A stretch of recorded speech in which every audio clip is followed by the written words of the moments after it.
This is Dr. Dhinakar, professor in the Department of ECE, Bharat Institute of Higher Education and Research. Today, I'm going to take a topic on pointing theorem and as well as polarization. It comes under the subject of transmission line and waveguides, whereas the course code for the subject being U18Pcec502. Now, let's get into the topic. So, pointing theorem for power flow. So consider the quantity E cross hash, where you know that E being the electric field intensity, hash being the magnetic field intensity.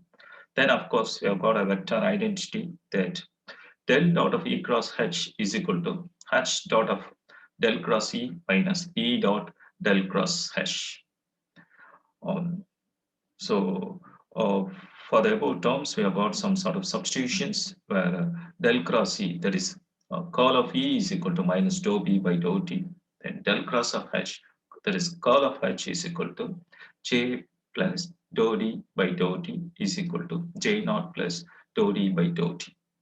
So where J represents source current density and D represents electric flux. So as you got these substitutions, we can go on to substitute these things in the main equation.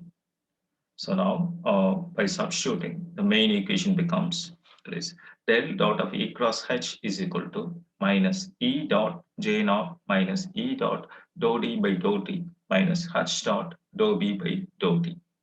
That is minus E dot J naught is equal to dou by dou T into half of epsilon naught E square plus dou by dou T into half of mu naught H square plus del dot of E cross H. That's how the pointing, pointing theorem for power flow goes on. Performing volume integration on both sides of the equation and using the divergence theorem for the last term on the right side, we get minus volume integral of E dot J naught into dV is equal to dou by dou T of volume integral of half epsilon naught E squared into dV plus dou by dou T of volume integral of half of mu naught H squared dV plus surface integral of P dot ds. So where we have defined P is equal to E into H. That is, this is known as a pointing vector. The equation is known as a pointing theorem. That is, electric field intensity into magnetic field intensity that is equal to power. So this is known as the pointing theorem, and this is how you go on to derive the pointing theorem. And next, we see about polarization. So what is polarization? A characteristic which describes how the position of the tip of the vector varies with time. So how the tip of the vector varies with time is nothing but polarization. We have got two types of polarization. One is linear polarization. That is, the tip of the vector goes on to describe a line. The other one is the circular polarization, where here you see that the tip of the vector go on to describe a circle. Then it is called as the circular polarization.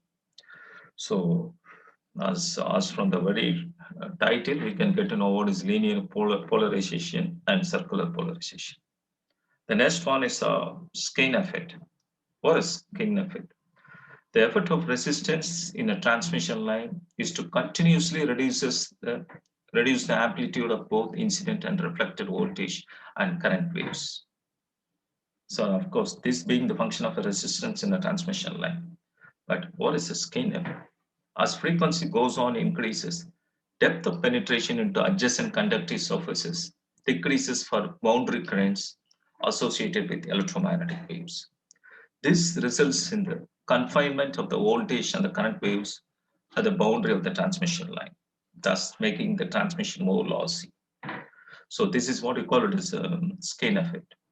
The skein depth is given by some sort of formula, that is skein depth in terms of meter is equal to 1 by pi into mu into gamma into f over to the whole power 0.5. That is equal to, that is, skein depth is equal to 1 divided by root of pi into mu into gamma into f.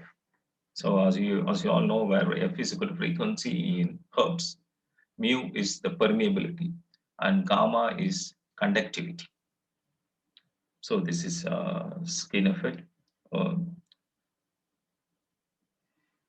then you are coming to elliptical polarization. As we already seen that linear polarization and circular polarization, and the one more being the elliptical polarization. Here you see that the tip of the vector go on to describe an ellipse. So if the tip of the vector describe a line, then it's called a linear polarization. If the tip of the vector describe a circle, then it's a circular polarization. If the tip of the vector go on to describe an ellipse, then it is an elliptical polarization. Then we'll see some what are the equations associated with each of the polarization. First, let's see this linear polarization. The equation associated with linear polarization is that is F1 is equal to F1 cos into omega t plus pi into AX. Here, as magnitude varies sinusoidally with time. So that is here we can understand from the equation. Then the direction remains along the x-axis. That is, we can understand from the unit vector a of x. A of x being the unit vector along the x-axis. That is we can finally conclude that the given thing is linearly polarized in the x direction. That is the tip of the vector is said to be linearly polarized in the x direction. You can see the waveforms for linear polarization. You have got two diagrams, whereas in the first one you can see that the waveform has been distributed and it has been moving over the where you see that in the waveform the x-axis the x has been taken along the y-axis, whereas time has been taken along the x-axis. See that the waveform seems to be varying with respect to time, and you see that at 0 point the crest of the waveform is seen, and at pi by 2 omega you see that the waveform crossing the zero line, and again in 3 pi by 2 omega it's again crossing the zero line, and you can see like that. Whereas in the second diagram you can see that the waveform slightly gets tilted, but still it's moving in the direction of x. Here f2 is equal to f2 cos omega t plus theta into a of y. This a of y is nothing but a unit vector along the y-axis. That is, the direction remains along the y-axis. Here also you could get to see that magnitude seems varying sinusoidally with time. So here this waveform you can set to call that it has been linearly polarized in the y direction. If two or more component linearly polarized vectors are in phase opposition, then their sum vector is also linearly polarized. If two or more component vectors are linearly polarized vectors, then if they are in phase, then their sum vector is also linearly polarized. That we can understand that from an example. That is, f is equal to f1 into cos omega t plus pi into a of x plus f2 into cos omega t plus pi into a of y. That is, the whole thing is equal to the sum f. Sum of the two linearly polarized vectors in phase is a linearly polarized vector. That is, we could understand from this diagram, as for vector addition, we could follow this parallelogram law of addition. And you could see this in the diagram that where F1 has been taken along the x-axis and F2 has been taken along the y-axis, then their vector sum is given by the diagonal of the parallelogram, that is F. Here, this f, as it has been already said, that this f also is also said to be linearly polarized, whereas the angle alpha is found out using the formula, that is alpha is equal to tan inverse of f2 into cos omega t plus pi divided by f1 into cos omega t plus pi. That is, alpha is equal to tan inverse of f2 by f1. That is equal to some constant. that is alpha is equal to some constant. As we go on to find out the value of tan inverse of f2 by f1, that seems to be that will give out a constant, and ultimately alpha is equal to constant. As you have seen in the previous chapters and all, alpha stands for attenuation constant, whereas gamma stands for propagation constant and beta for phase constant. Okay, so now circular polarization. If two components linearly polarized vectors are equal to amplitude, differ in direction by 90 degree, differ in phase by 90 degree, then their sum vector is circularly polarized.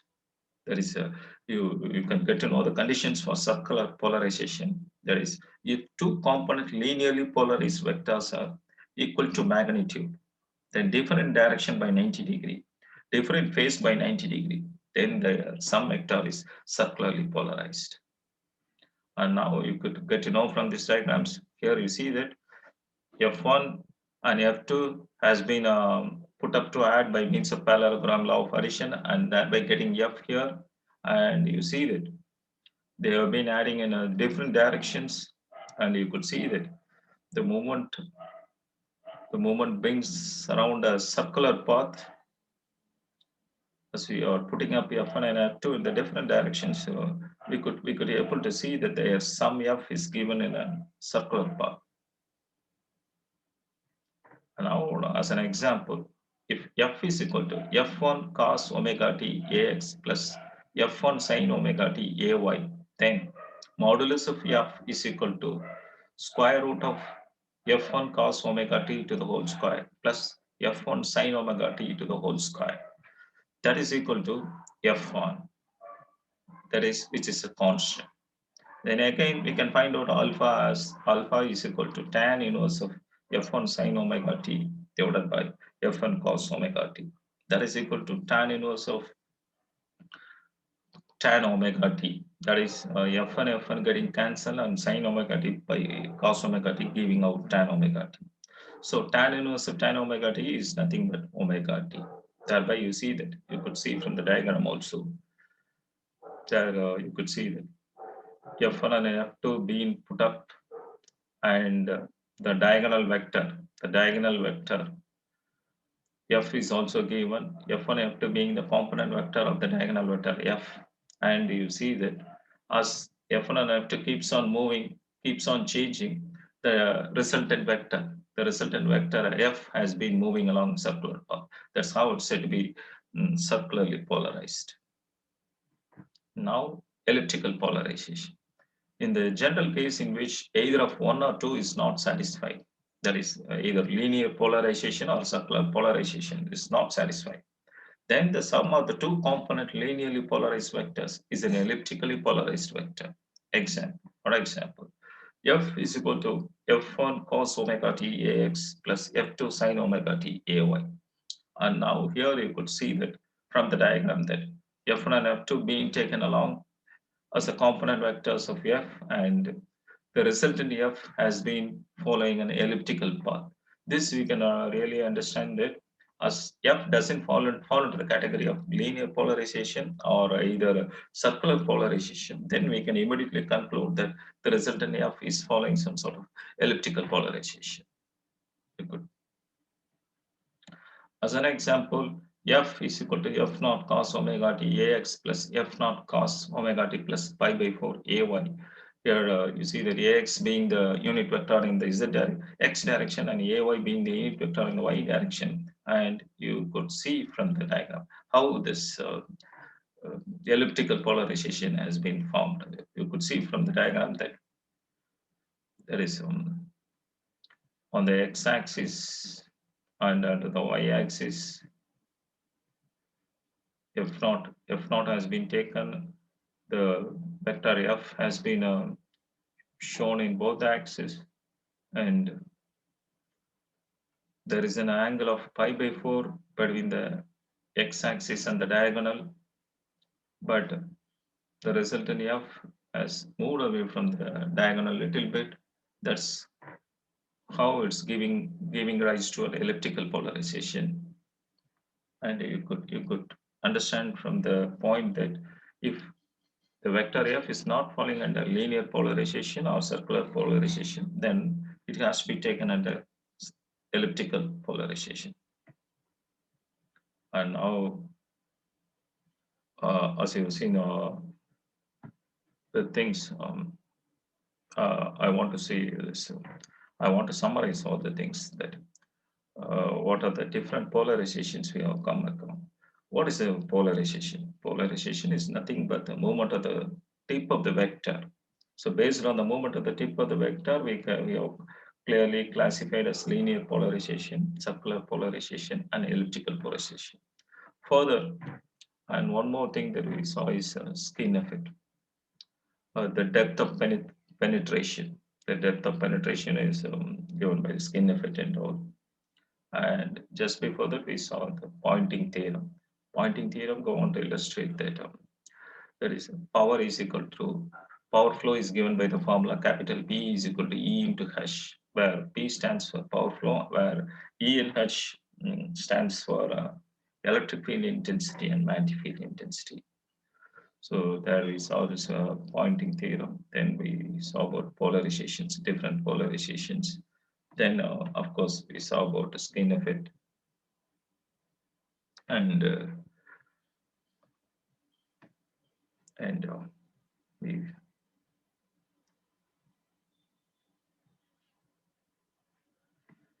yeah. Also, thank you, thank you, thank you for listening to this lecture. Thank you.